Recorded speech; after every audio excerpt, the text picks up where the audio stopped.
Hi friends, welcome to my channel. నేను మీ ప్రణతి KV. నేను ఈరోజు మునక్కాయ మటన్ ప్రిపేర్ చేసుకుంటున్నాను. అందుకని ఉల్లిపాయలు, చిల్లీస్, టొమాటోస్, మునక్కాయ అన్నీ కట్ చేసుకుని పక్కన పెట్టుకున్నాను. అలాగే మటన్ కూడా క్లీన్ చేసి పెట్టుకున్నాను.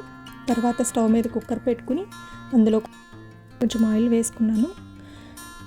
ఈ ఆయిల్ వేడెక్కిన తర్వాత కొద్దిగా కరివేపాకు, కట్ చేసి పెట్టుకున్న చిల్లీస్ వేసుకుని, తర్వాత కట్ చేసి పెట్టుకున్న ఉల్లిపాయ ముక్కల్ని కూడా తీసుకుని వేసుకుని, ఇప్పుడు ఈ ఉల్లిపాయ ముక్కల్ని కొంచెం సేపు ఆయిల్లో మగ్గే వరకు కలుపుకుంటూ ఫ్రై చేసుకోవాలి. 1 టీ స్పూన్ అల్లం వెల్లుల్లి పేస్ట్ తీసుకుని ఇందులో వేసుకుంటున్నాను. ఈ అల్లం వెల్లుల్లి పేస్ట్ కూడా ఈ ఉల్లిపాయ ముక్కలతో పాటు పచ్చివాసన పోయే వరకు ఫ్రై చేసుకోవాలి.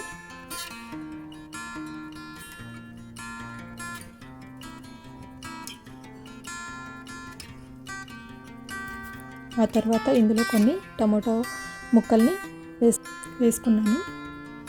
ఒకసారి మొత్తం అంతా కలిసేలా కలుపుకొని ఈ టమాటో ముక్కలు కూడా ఆయిల్లో ఫ్రై అవనివ్వాలి.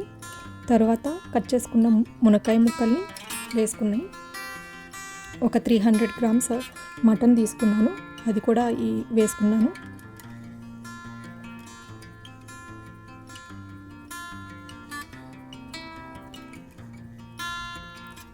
ఇప్పుడు మొత్తం అంతా ఒకసారి మళ్ళీ కలుపుకుంటున్నాను.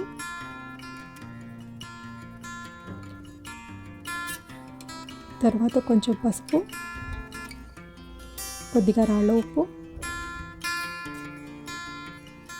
3 టేబుల్ స్పూన్ల కారం,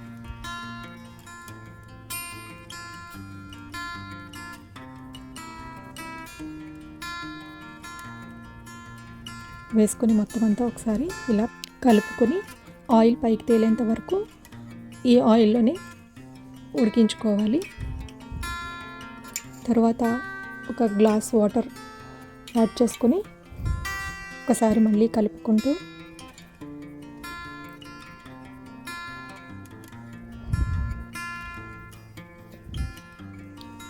ఇలా ఉడికించుకోవాలి.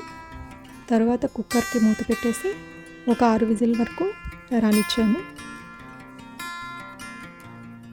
ఇప్పుడు కుక్కర్ మూత తీసి రుబ్బు పెట్టుకున్న మసాలా పేస్ట్ని వేసుకుంటున్నాను.